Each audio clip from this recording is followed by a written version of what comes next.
What's up, everybody? It's your boy KG. We got episode 9 of Free Knowledge. I just want to take the time to say thank you guys for tuning in for another week. We have an exciting topic today. Today, we're talking about networking and personal branding. This is something that's very near and dear to my heart. I've had the opportunity to learn from a lot of mentors in my life the importance of networking with people and then also having a personal brand.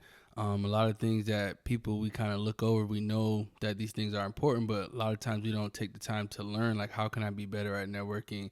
How can I, strengthen my brand? And I'm talking about all this from the perspective of you yourself being at work. So this knowledge is for people that maybe you're at your job right now, you're looking to move up, get promotions, or you're looking to get more noticed at work for the work that you're doing. I'm catering this conversation to those people. So if you know anybody that's, in that, struggle pocket or wherever they are right now, this is something that'd be great for them. And by no means am I saying like you do these things, you automatically get a raise, you get a promotion or any recognition. But what I'm saying that this is something that has been successful for me in my career and also some of my mentees' career as well, and then also my mentor's career. So I've seen it not only in myself, but I've also seen other people do it. So I just want to jump into it right now. Like I said, we're starting off networking and personal branding, and that kind of gave you some of the background of the importance of networking and personal branding because it's very important. Like I said, you're gonna use it a lot at work, or if you're just an entrepreneur and you're looking to start your own business. These are two very vital things that will help you, either, be successful or kind of be a person that you're doing all the work, but you're not getting the recognition for it. So this can be for anybody, whether at your work or you're looking to learn new things to help your career, or like I said, if you're in that entrepreneurial space where you just have your own business, you're looking to brand yourself, you're looking to network to kind of put your business, put yourself in the right situation to market your business. So we'll kick things off. Like I said, the first thing is going to be networking. And a lot of people, when they think of networking, you just think, you're just talking to somebody, but you have to look at it like there's a purpose of why you're actually connecting with people. You kind of have a mindset of like, okay, I'm going to go to this certain event because I'm going to connect with these type of people. You want to rub elbows with the right people where, maybe they're making different decisions, at your company or the job that you work at, or if you're looking to get a loan or grant from some people, go and connect with the right people, because when you're networking, you want to make sure that you're connecting and you're forming and fostering relationships that can last for a lifetime. You want to be able to create that impact when you're talking with them where they're like, wow, you know what, I do want to invest in your business.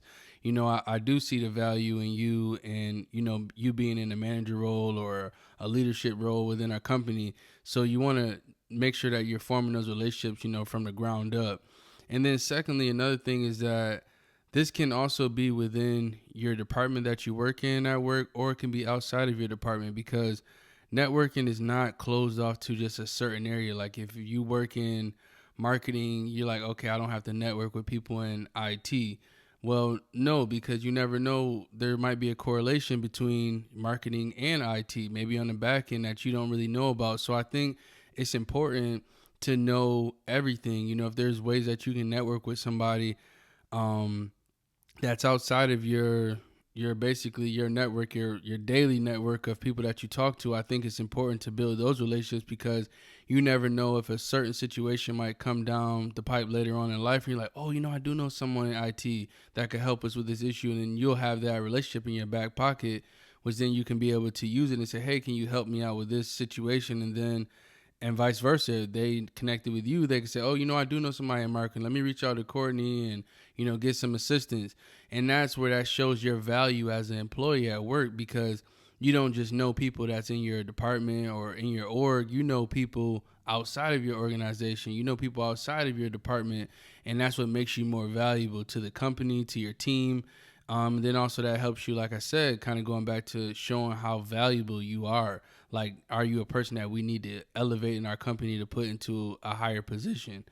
And then another thing, a lot of people say, like, how do you network? I have a lot of people ask me, like, how do you go about networking? I think the best way to look at it is that I think you have to think about it in a 4-tier layer situation. So if you're at work, you have a boss, you have a supervisor, a manager, right? So I think one of the most important things about network is that your leader should know what's on your mind, like where you're trying to go with your career. They should already know, like, hey, I work with Courtney. Courtney's trying to get to this point. Like his end game is to be at this level of the company. They should know that, because the reason why that's so important is because if your direct leader knows where you're trying to go with your career, then they can advocate for you when they're in conversation with their boss.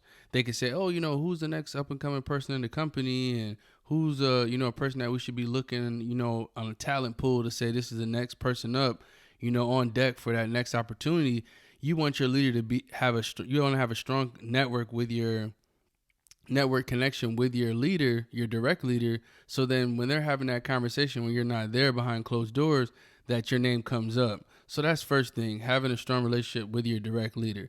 And then the second thing from that is that connecting with your boss's boss. So if you're at work, your supervisor's boss.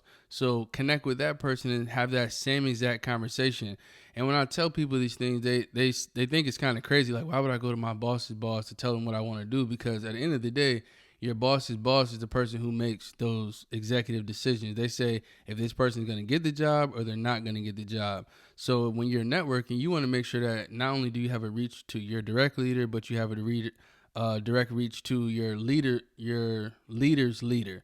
And that's very important because those tend to be the hiring managers. Those are the people who are creating the job post, and they're saying, hey, where's our candidate pool? Like, what does it look like? You want them to already know about you before they even post a job rec.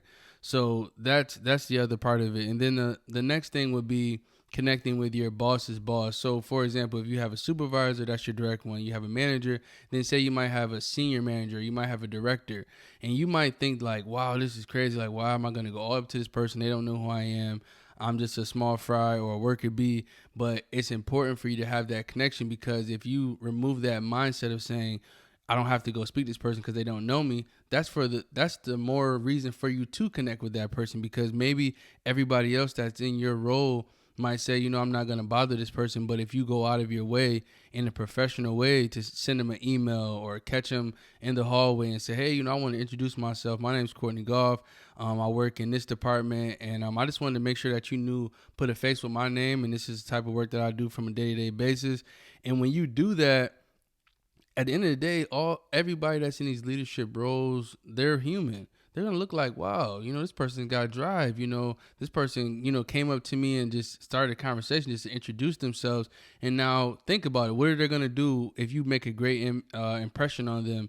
They're gonna go to your boss's boss, and they're gonna say, hey, do you know who Courtney Goff is? Like, blah blah blah. And it's, yeah, oh yeah, man, yeah, he's great. He does this, he does that. And then now your boss's boss will come back to your direct leader and relay that message back to you, or they'll know how serious you are about your career. So it's very important that you're networking with the network within your department, within your organization. But then lastly is connecting with leaders outside of your organization, because you want to find somebody, like, say, for example, I know at one point in my career, I was in one department. I wanted to get to another department. So one of the best things that I ever did was I networked with somebody from that desired department that I wanted to go to.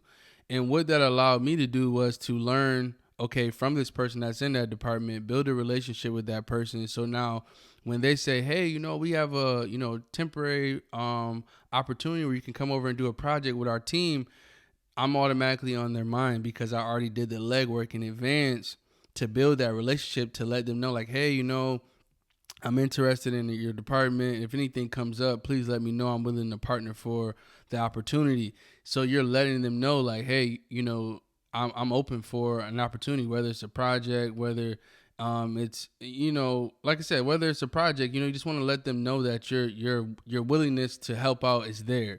And what I've learned in that process is that when you show them, like, okay, I'm doing a legwork before a job posting even shows up in the system, that they're like, wow, this person is proactively seeking the next opportunity. And that shows a lot about you as an employee and where you're trying to go with your career. So that's very important with networking. Like I said, your direct leader, having a relationship with them, then your direct leader's boss, and then your boss's boss, which is, again, that might be your director, that might be your executive director, whoever it may be, but then also connecting with someone outside of your organization. And then I say that to say the important part of networking, because I actually looked up the U.S. labor statistics, and this was from 2010. I always pull this when I'm talking with some of my mentees, because it just shows. Right now we're in 2020. This was in 2010. 70% of jobs and promotions were from networking. So that was 10 years ago. So if it was at 70% then, where do you think it is now in 2020? And I never even really kind of look up the 2020 number, because that right there just speaks volumes in itself, that it was at 70%. And I know for a fact it has gone over that. You got different stuff, different platforms, LinkedIn, internal job, search portals and things like that. So it's going up more and more. And because we're humans, if you connect with somebody and you like them, you're like, wow, they work hard, I wouldn't mind having that person on my team. But then on the flip side, if that person is not so much as personable, then that's something where it kind of changes, and you might not want to have that person on your team. So always make sure that you're networking and being purposeful with your networking to line yourself up for that next opportunity. And to kind of jump into it with the networking, you have to kind of break it down into, like, some people say, like, how do I know which stage I'm in when I'm networking? And I kind of broke it out into 5 different segments. So the first one would be researching. The second one would be introduction. The third one would be elevator speech. And I will kind of put an asterisk by that one, because that's a very important one.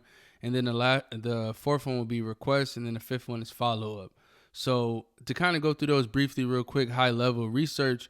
When you're thinking about a stage of networking, researching is going to be knowing the information that you need to know when you're meeting with the person that you desire to connect with.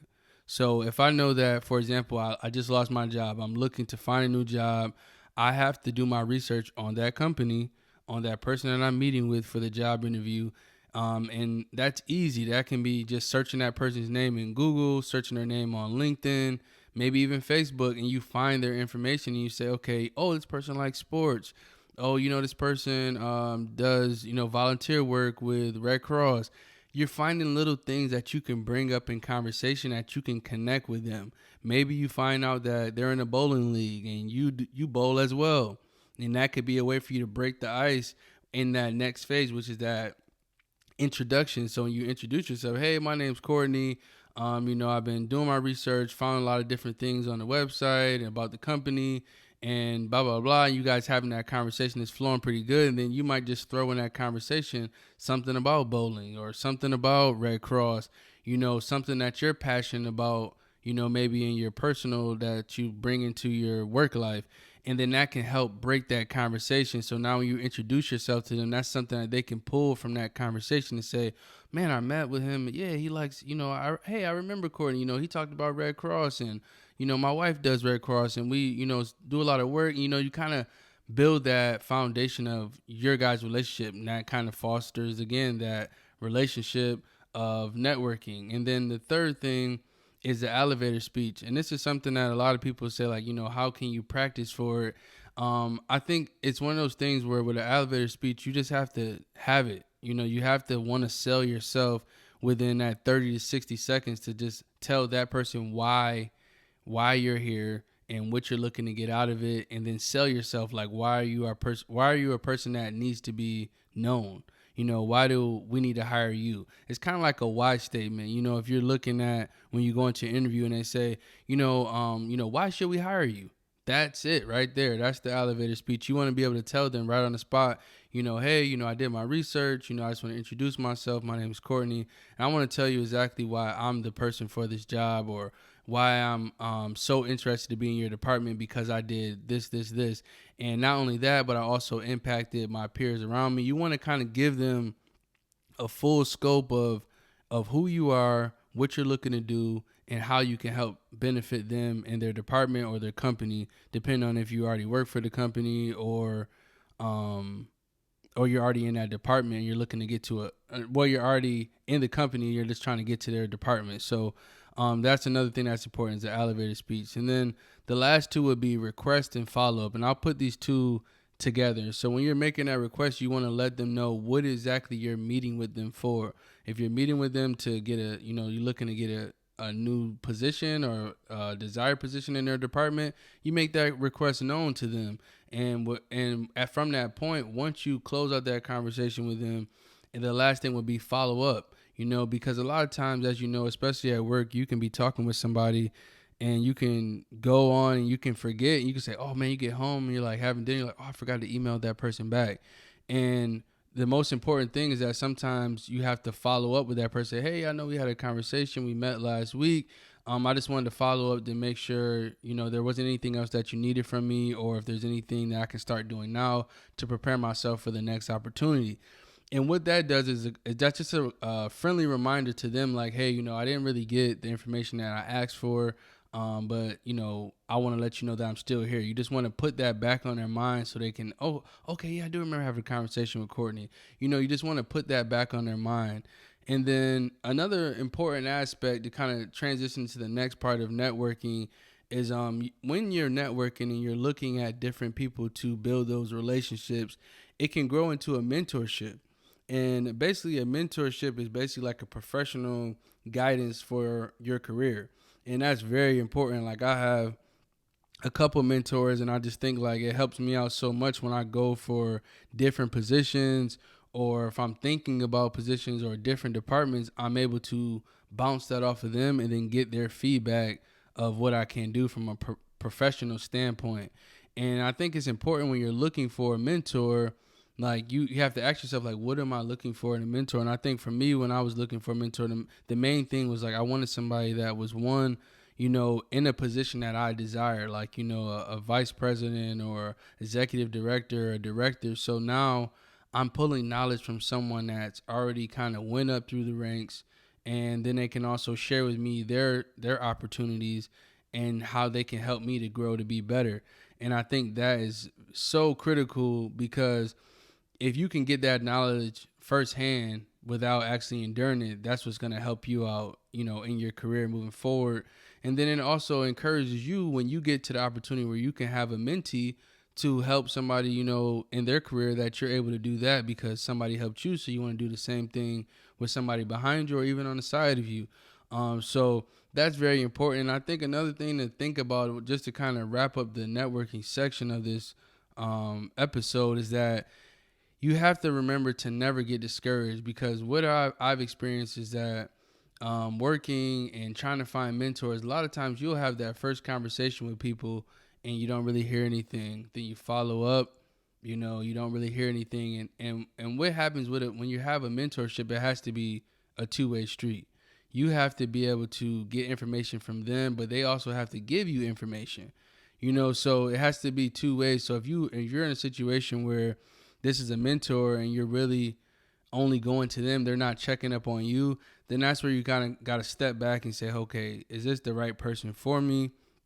And that's okay, because I've had situations where I've had to pivot and say, okay, let me find a new mentor. And when you find a great mentor, always hold on to that person and be grateful, because they don't have to do that. They don't have to reach out to give you personal guidance and give you insight or even advocate for you and put their name on the line and say, hey, this is a person that you guys should have in this opportunity or this role. So definitely keep that in mind. Never get discouraged, because sometimes when you reach out, you might reach out to 10 different people to say you want them to be your mentor, and you might not hear anything back, but that's okay.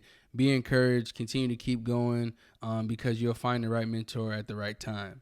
And then now transitioning to the personal branding aspect, I think that this one is very, very important, because a lot of people, with their brand, they don't realize the importance of it. And with personal branding, it's very important, because your brand identifies who we are and what we're all about. And I always kind of give this analogy to mentees when I talk with them, is like, okay, think about any company. If you could think about any company and their logo or anything, and who would you be? And a lot of people say, oh, I'll be Nike, I'll be Amazon, I'll be Chick-fil-A. And I'm like, okay, why do you pick those places?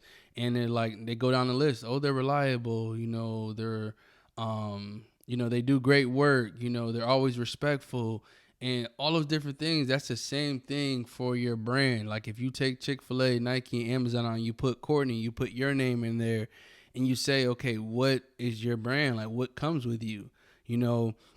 What do you think that your coworkers, your boss, what do they think your brand is? Are you a person that comes on time? Are you a person that, takes extra time on your breaks and lunches? Like, you want your brand to be impeccable, because when you say that you want your opportunity and your network and you're doing the legwork, now when you go for a position, you're like, why am I not getting this opportunity? Because maybe they're like, yeah, you do your job good, but there's some times where you might cut the corner. So I think it's very important when you're going through creating that personal brand, because one of the best quotes that I've heard and I've always kind of stuck with me was from Warren Buffett.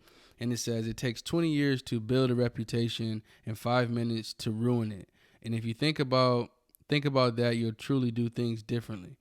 And I think about that like all the time. I had a mentor that told me that when I first started working in corporate America, and he told me that, and I was like, okay, that stuck with me, because like you could have the best reputation, people know you for all this good stuff, and then maybe one meeting or one situation that you didn't handle right with an employee can go left. Now that's kind of like a stain on your resume, and it's sometimes it's sad, because we're judgmental sometimes, but also you gotta look at it, like if you work for a company and they're like, hey, we want to save revenue. Do I want to put $1 million in your hand to say that you're going to keep us afloat or not? Because if you couldn't handle this small employee interaction, how can I trust you with $1 million of investment? So you got to look at it from that perspective and say, okay, what is my brand? And that's okay. If you're looking at it right now, you're saying, wow, my brand is maybe tarnished at my job. That's okay. You can turn that back around today. You can literally change your mindset. Like, okay, starting Monday, I'm going to make sure I'm on time. I'm going to make sure I'm doing the right things. I'm working hard. I'm being a great teammate. All those different things, you could change it literally by just day by day. And it's not something you're going to change overnight. Just kind of take your time chipping away at the block. And as you go, more and more people will see your actions and see how they have shifted. So just keep that in mind. Your personal brand is very important, because you want that to speak for you before you even come in the room. And that kind of segues right into our next thing, which is basically the 5 concepts with professional branding. And I just said that like people will see you before you even come into the room. I think that's the number one thing, and I put an asterisk by that because it's a visual presentation. And so for that first one, you have visual presentation. You want to set yourself apart. You don't want to come into work, just you're like, hey, sometimes people come into work, they might not want to wear the suit and tie. They might not want to wear their shirt tucked in.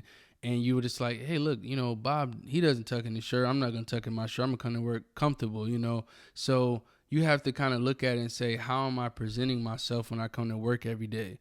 And I always tell people, when you went to apply for this position, when you came in, when you first met this company, this company trying to hire you, you dressed to impress. And I think you have to keep that same standard every single day. Some people get in and they get relaxed. And then when you get relaxed, you get complacent. And then now you're like, oh, why am I not getting this a raise? Why am I not getting this opportunity?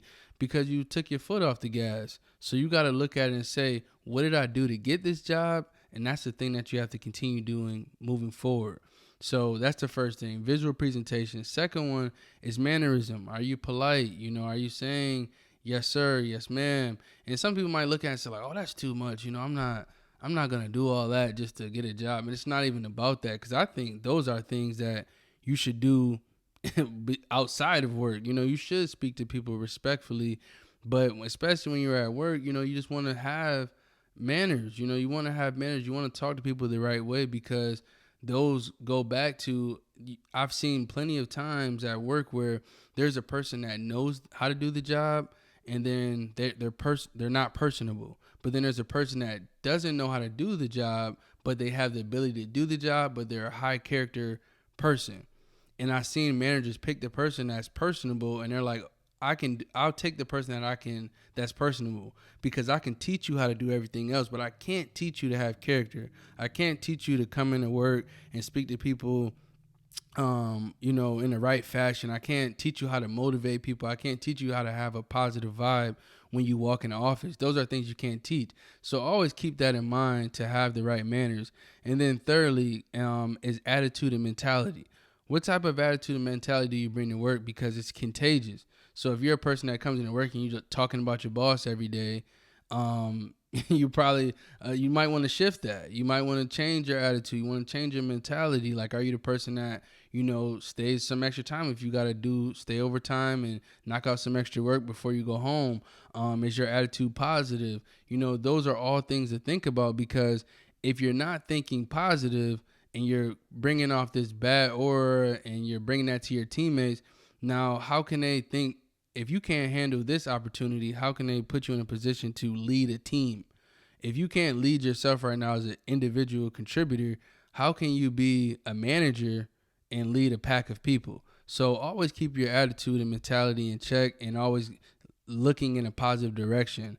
And then fourth one is going to be punctuality. And this one is just simple: being on time. Like, I think a lot of people think, okay, I will start at 8 o'clock. I get there at 8. And I think it's very important. This is one thing I learned from my grandma. And she's always telling me, like, to get there on time, like leave your house on time, be there on time. And it's funny because if you think about it, when people first get a job, like, they are like on it. Like, they start at 8 a.m. They're there in the parking lot at 7:40. They dressed up real nice. They ready to go. But then as the years go on, you're 2 years, 3 years, 5 years. Now you're showing up at 7:52, 7:55. Just punching in, gotta still go to the break room and get your coffee, because now you're comfortable.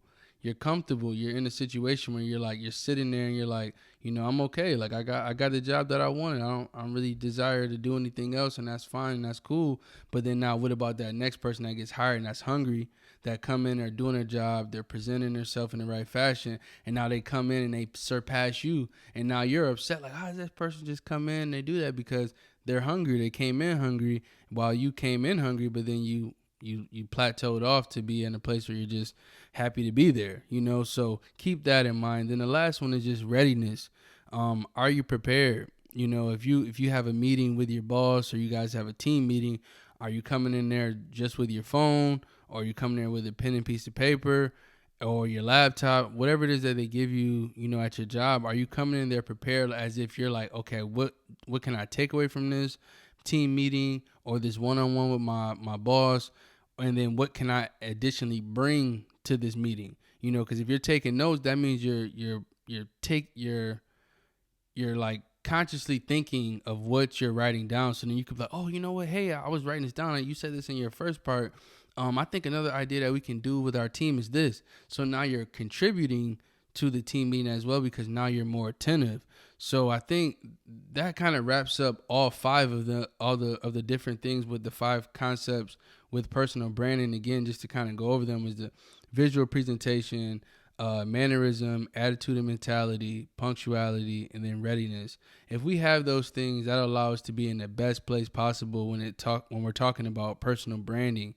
And I know we talked about a lot of information, and my main goal today was just to make sure to give you guys just a lot of stuff. Maybe you might have to listen back to this episode a couple of times, pause and take notes, but that's perfect. That's my goal. As I told you guys, I want to give you guys free knowledge, stuff that people have given me, my mentors have shared with me, and have helped me to be successful in my career.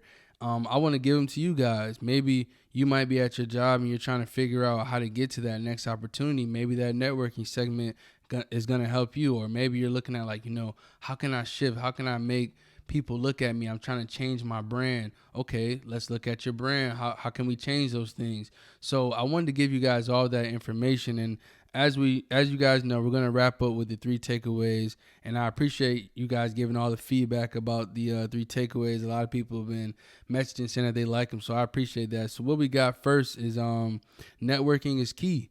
And as we talked about in the beginning of this episode, the importance of it, going back to the U.S. labor statistics, 70% back in 2010, promotions and job offers came from networking. So right now we're 10 years past that. We're in 2020.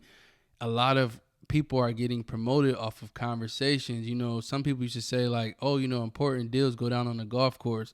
And that's true. Like a lot of people, you have those events maybe where you're going with your coworkers or your boss, and maybe it might be something that you really not really used to doing or you never did before, but that gives you an opportunity to kind of, broaden your horizons and do something new, do something different, and network with, different people that are not like you, because then that allows you to learn. We're all put here to learn and gain as much knowledge as possible, and then with that knowledge give it to other people.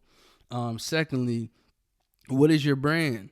You know, take a step back and look in the mirror and say, like, what is my brand? Like, even do that exercise. Say, what's a brand that you stand by? Like, if I think of Amazon, and then if I had to just put bullets for why I like Amazon, they're on time, good prices, great customer service, all these things I can put down. Do the same thing for yourself. Put your name down and be honest with yourself. What is your brand? Like, if you see things that you're bullying and you're putting down that you want to change and move out of, your brand, then that's okay. Look at it. How can you change it? Make that action plan, and then start with your actions by just literally saying, okay, I'm going to be on time, or I'm going to dress to impress, whatever it may be.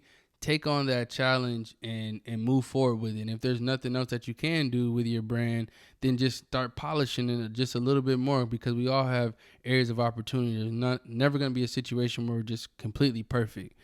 And then lastly is finding a mentor. This is very important. Maybe you might already have a mentor. And if you do, hooray, that's great. And I think that's great that you're already ahead of the game at that point already. But I think it's also important, if you already have a mentor, to find a mentee. So, and I encourage that, even if you do have a mentor, find a mentee. But if you're in a situation where you're like, wow, I'm still trying to get my stuff together, then you might have to pause on you getting a mentee. But I think if you have the opportunity to pour back into someone, like someone has poured into you, to do that, to take advantage of it, because we're all here to help each other. And if there's any way that even your small bit of knowledge that you can share with that person, they might look at it and say, wow, like I needed that. Like I needed that information that really helped me, in my path. And maybe you say, if you're younger, and you say maybe you find somebody in high school, to mentor them, and you kind of look at it from that perspective. It doesn't have to be that you have to know so much. Maybe you find somebody that you can be able to give them knowledge that's years ahead of them, and then be able to pour back into them. So those are the 3 takeaways for the day. The first one, networking is key. Second one, what is your brand? And then lastly, find a mentor, find a mentee. Those are all important things. I hope that you guys enjoyed this episode. I truly appreciate you guys. I hope that you guys have an awesome week. Love is love. Peace. What's up?